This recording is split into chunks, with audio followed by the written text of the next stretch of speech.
Government general హాస్పిటల్లో ఒక previous accuse Riyaz అనే అతను వార్డులో ఉన్నాడు. అయితే రెగ్యులర్ చెకింగ్లో భాగంగా ఆర్ఐ గారు అక్కడ చెకింగ్కి వెళ్తే అక్కడ రూమ్ దగ్గర తలుపులు పాల్గొట్టే సౌండ్, తర్వాత అద్దం పగిలిన వచ్చేసరికి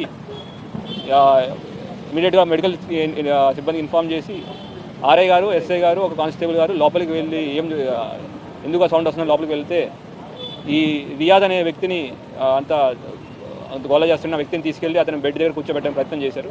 కూర్చోబెట్టే ప్రయత్నంలో కానిస్టేబుల్ గారి దగ్గర ఉన్న తుపాకీని లాక్కుని ఈ రియాజ్ ట్రిగ్గర్ ఒత్తడం మొదలుపెట్టాడు. అది పాడేయని ఆర్ఐ చెప్తున్నా వినకుండా ట్రిగ్గర్ ఒత్తుతుంటే గత్యంతరం లేక ఆర్ఐ గారు ఫైర్ చేయడం జరిగింది. అక్కడి నుంచి అంత ఫైర్ చేయడం బుల్లెట్ ఇంజురీస్తో రియాజ్ కింద పడిపోయాడు. తర్వాత ఎస్ఓపి ప్రకారం దాని మీద కేసు రిజిస్టర్ చేయడం అండ్ ఎంక్వైరీ చేయడం